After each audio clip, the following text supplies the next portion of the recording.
I'm Vicki Hogarth, and welcome to Southwest Magazine. I'm joined today by Norman Hector, who's been hired by Hockey New Brunswick to do workshops on equity, diversity, and inclusion.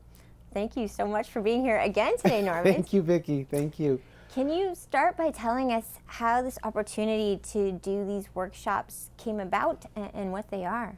Yeah, I can. 2 years ago, I started having conversations with a great friend of mine, Kelly Van Buskirk, and he had said to me, Norman, we'd like to have you come in and speak, to Hockey New Brunswick. And what we'll do is we'll start talking to some of the hockey coaches.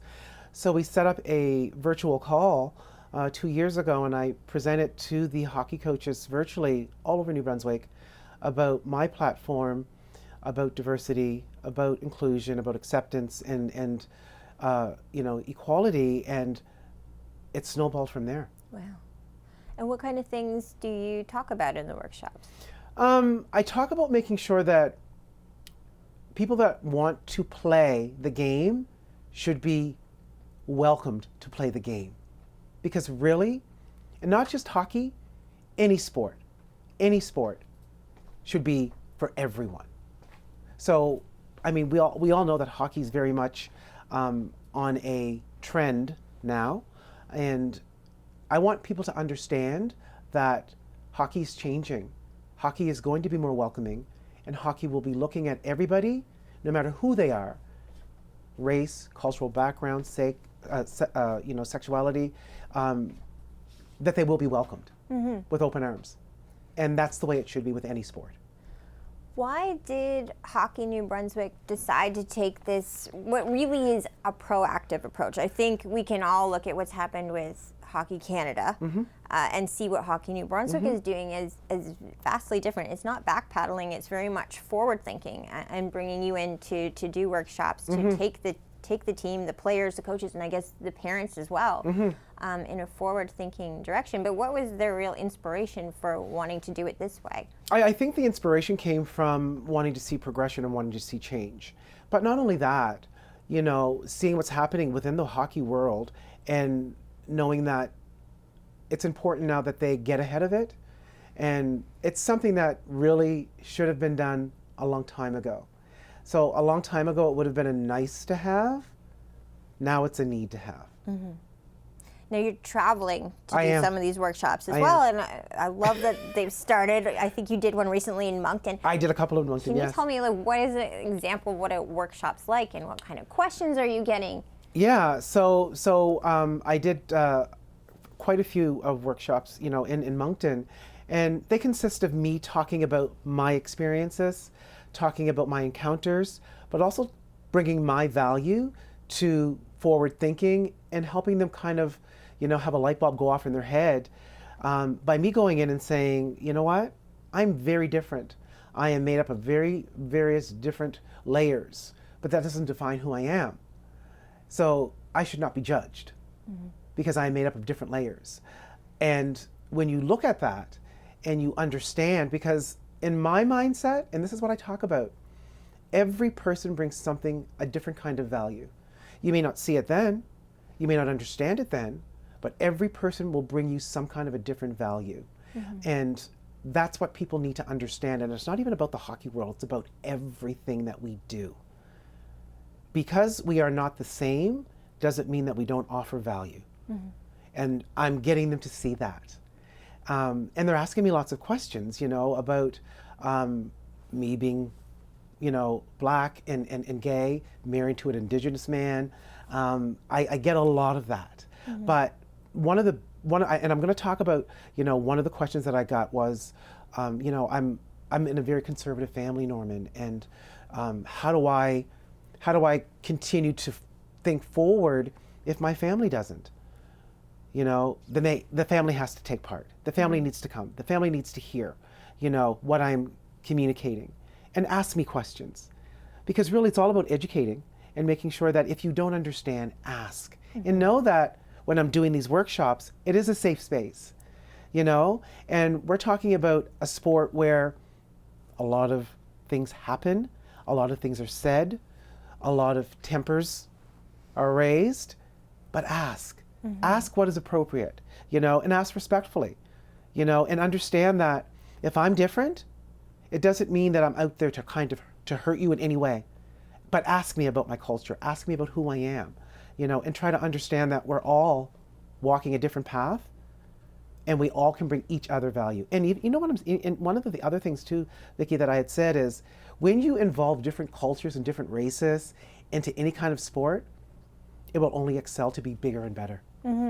I love that what you say, it's a safe place. I think sometimes these days, and I think there is a cancel culture element to it where we're scared to ask questions that we might seem ignorant, but that can backfire if you aren't given the opportunity to educate yourself to know better. Can you elaborate a little bit on the safe space that you create so that people feel comfortable?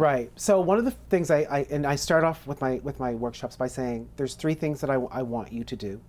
I want you to, and I say this to the players and I say this to everybody, I want you to put down your phones, I want you to face me, and I want you to hear my message. I also don't want you to be poking and prodding at somebody next to you, because what I have to say needs to be heard. But I also want your respect, because I think that's critical. When I'm standing up there in front of anybody, having that person's respect goes both ways. And third, ask me questions, because now is the time to ask. This is a safe space, and you can ask me a question respectfully about racist names. You can ask me a question about how do I talk about, you know, trans, you know, players in the sport. You know, how do I even approach that subject? This is a safe space. Ask me, and you'll get an answer. You know, and I know by the way you're asking me if you're asking it respectfully or if you're asking it to be, you know, a bit of a butthead. You know, but no, you can ask a question respectfully and learn. And when you ask those questions, not only are you learning, everybody in this environment is learning, and that's the best part. Because it does. You see the light bulbs go off in the heads of the youth, you know, the coaches. And it's really about making sure that you don't feel that you are being offensive by asking some of the hard questions, because our world is changing. As you see, our world is changing every single day. And if you don't ask what you don't understand, how are you ever possibly going to learn? How do you approach one aspect of it, empathy, which would be so important? Let's say it is a straight white male that you're trying to teach empathy to, about someone who might come from a different ethnic group, who might have a different sexuality or gender identification. How do you teach empathy for how they might be feeling in it? That's a great question, and I talked about this at a couple of my sessions. As I was growing up, I was always called names about my color. You know, I was also called names because I was a queer man, and I couldn't understand why I was being called these names, why I was being called racist names over something that I couldn't change. I can't change the color of my skin.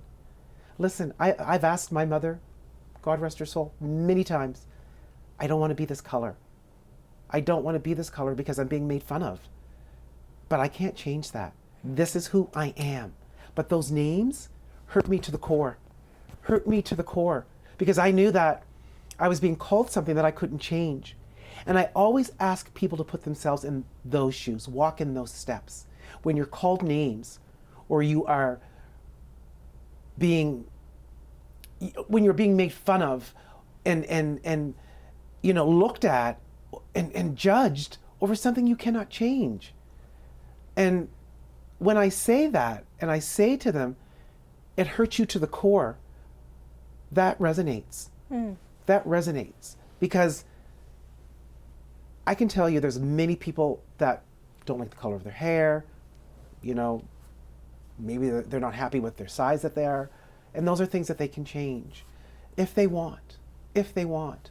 I can't change the color of my skin. I can't change who I love. And that's what the biggest piece about educating everybody is on this platform. When you're going down that road to call those names, or when you're going down that road to even think about doing those things, know that those are things that we cannot change. And that doesn't define me as a person. Now, maybe I'm a you know, not a good hockey player, or maybe I'm not a good, you know, maybe I'm not good at, you know, this sport. That's a different conversation, you know, and that's a different path you take. But when you go down the path of the racist comments and the sexist comments and, you know, the homophobic comments, those are things we cannot change. And you, as a person and as a sportsman or a sportswoman, should understand you're attacking somebody over something that they are born to be, they are born with, and you can't change that. Now, being a bully can be one issue, right? And then we have the aspect of being a bystander, which I don't think always gets the attention it deserves, and how damaging it can be when you have an opportunity to speak out, and when you choose not to. And then there's many famous Martin Luther King Jr. quotes about silence and how damaging that can be. Do you address that in these workshops, and how you can be proactive if maybe you're not the bully, but you're witness to it on a team you're on, or even as a coach, because we know this to be true, that so many things in the history of sports are sometimes overlooked because it's easier to just ignore it. So how do you teach people to be proactive and not bystanders when they're witness to? So one of the things that I always say to them is, if they see something, they need to go to their coaches, they need to go to their family, their parents, somebody to explain what they've witnessed. Because silence is never an option. And that goes for anything. If something is happening in anybody's life, silence is never an option. And if it's something that you know in your heart that is wrong, then you need to speak up about it. I can tell you this, is I see this happening, in this progression happening. I talk to them about how important their brand is, because their brand will carry them far. I always ask in the workshops, how many of you want to go further with your career in sports? And many of them put up their hands, you know?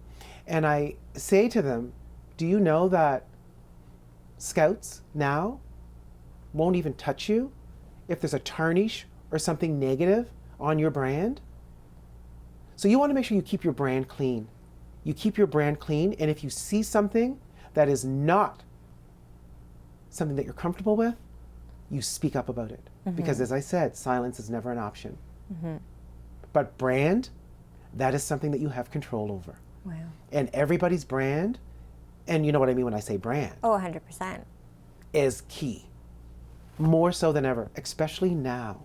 Especially now, and I'd love to talk about that. And I know that the motivation should purely come from wanting to be a better human, but I imagine that factors in. If we look at news headlines, it seems like every other week there's an athlete being called into question.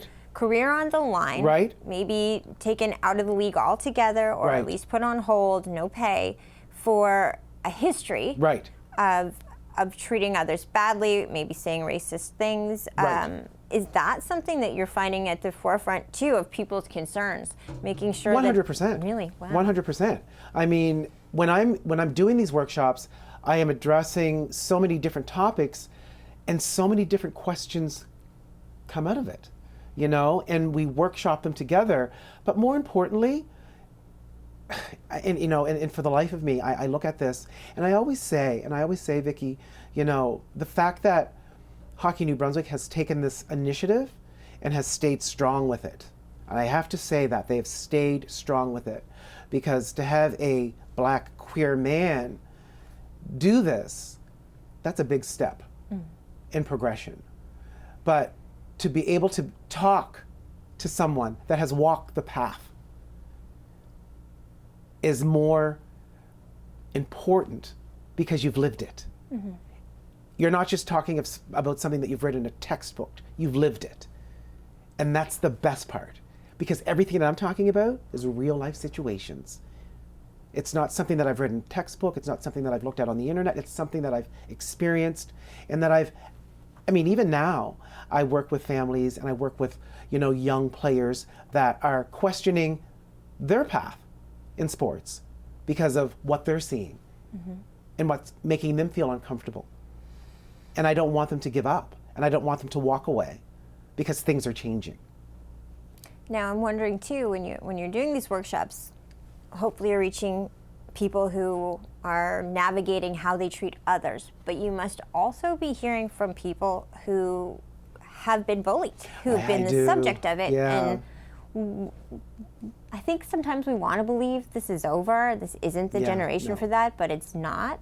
What do you hear from kids today growing up in playing hockey and some of the injustices they're experiencing both on the ice and off the ice? Right. So, and I do, and we talk about bullying because I did a workshop during the Memorial Cup week, and I had players come in and they talked about, different situations around bullying, and we talked about these situations that they had experienced, and I stand there first off, and I look at the player, because for a player to say that to me in front of all of the other players, that's bravery. That is bravery right there, But it's also a cry for help. Because if you have somebody talking to you and saying these things publicly, knowing that I am now going to be able to hopefully change the course of this, that is a cry for help. Mm-hmm.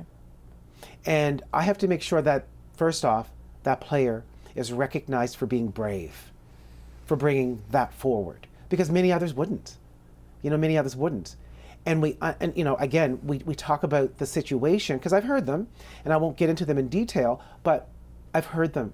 And depending on the situation, I want them to know, first and foremost, they're not alone. Mm-hmm. They're not alone. And the bullying will stop. The bullying will stop. Because first off, you've taken the first step by speaking publicly about it. Mm-hmm. And I can tell you, I've had one young gentleman talk about bullying.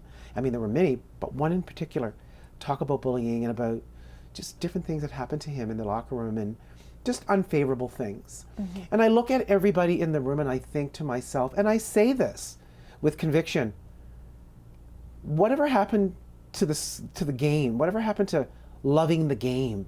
When did it come down to wanting to bully and, change the game? Because the game, listen, I grew up in New Brunswick.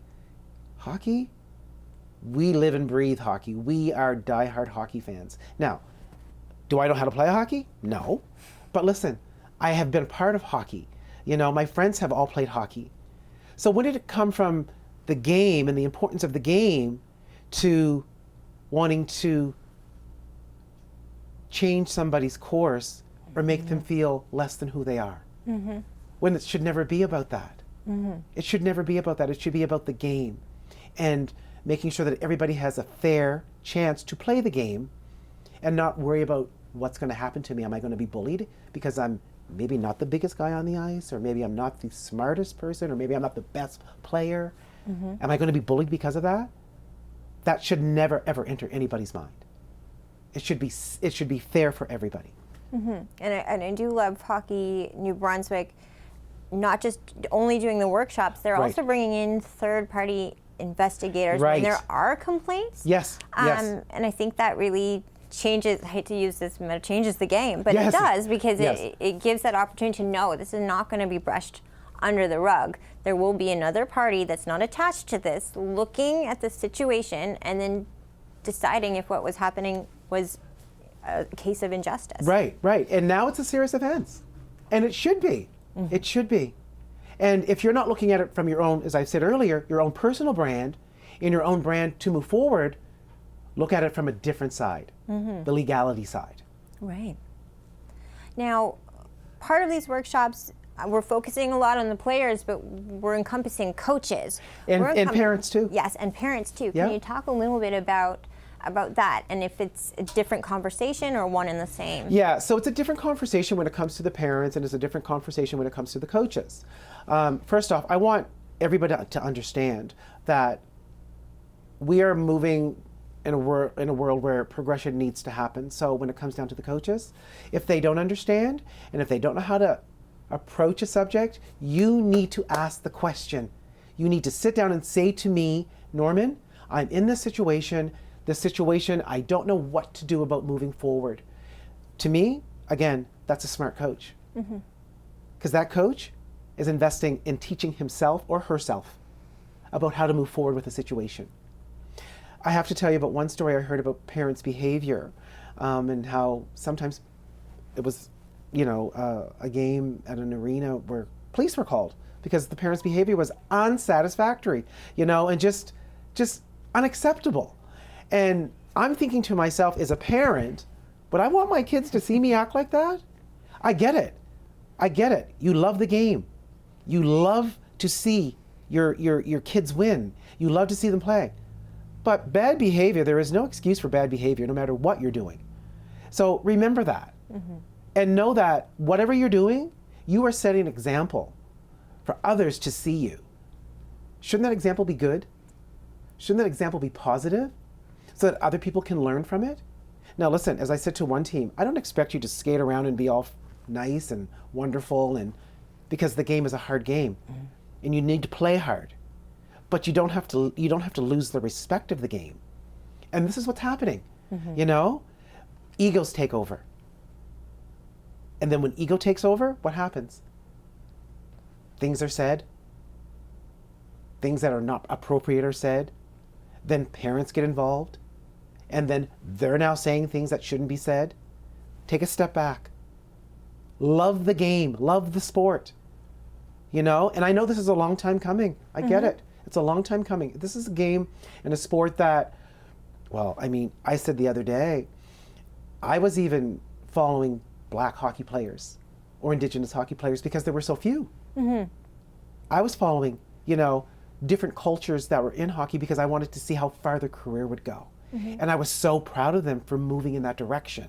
I was so proud of them for doing that and standing up and playing and being a part of that, being a part of something that they absolutely love.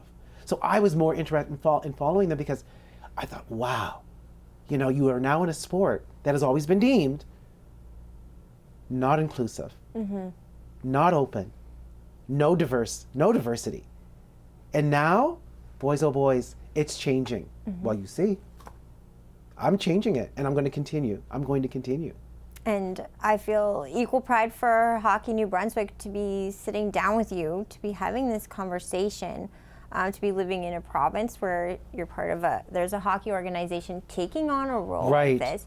Right. Do you think that, what I love about being in a small province is it takes less people to start a movement. Right. And this does feel like something, and I don't think they could have picked a better person than you to pioneer this. Do you think this can be a model for other places? I had a coach ask me on Friday. He said to me, he came over to me and he goes, I believe, Norman, that you're going to take this nationally. I believe that you will take this nationally. It just won't be in New Brunswick because it needs to be taken nationally. And right up to the NHL, they're having these conversations now. But it does need to be taken nationally. So I can see that happening. Mm-hmm. I can see this being communicated on a much broader and wider platform, which it needs to be. And it needs to continue. Because you know how when things happen and we start the conversation and then all of a sudden it dies down? Mm-hmm. Because nobody is talking about it anymore? The conversation needs to keep going. The education needs to keep going. And not only coaches and players and families, they need to know that they have a resource. They also need to know that the organization understands that they need to have a resource. So the organization is taking it very serious. Mm-hmm. So I do believe it will go nationally. What I do love about you is that you have this magnetism and you're able to take a topic, multiple topics that are hard for some people to digest, mm-hmm. and somehow people are drawn to you and you can make it a positive experience. I don't know how you do it, and I don't really know if my question is how do you do it, but I think that is what I'm asking. I think for me, being authentic and being honest has always been my motto. I think being authentic should be everybody's motto. If you're authentic and you are true and you call it as you see it, as my mother would say, you call it as you see it and you don't candy coat things, people respect you more, And I also think too, when you're speaking from the heart, and when somebody's speaking to you from the heart, because you can feel it. You can feel it, you understand that they're speaking to you from the heart, that that's going to connect with them. So I believe that's part of my DNA. And I said this is a purpose. I've been called to do this. I've been called to do many things in my life. And who would have thought that I would be doing this, at this point in time in my life? But as I said before, Things happen for you at the right time. They may not happen when you expect them to happen, but they happen for you at the right time. And regardless, of how long this lasts or how long I'm going to be doing this, it's happening now because it needs to. And I am put in this position now because it's necessary. And I will continue doing it. But being authentic has got to be your number one piece, and honest. Well, it's always a pleasure to have you here. I look forward to following your journey with Hockey New Brunswick. Thank you so much. My guest today has been Norman Hector, who is leading workshops for Hockey New Brunswick on equity, diversity, and inclusion. I'm Vicki Hogarth. Thank you for watching Southwest Magazine. Southwest Magazine is a news and public affairs production of CHCO Television.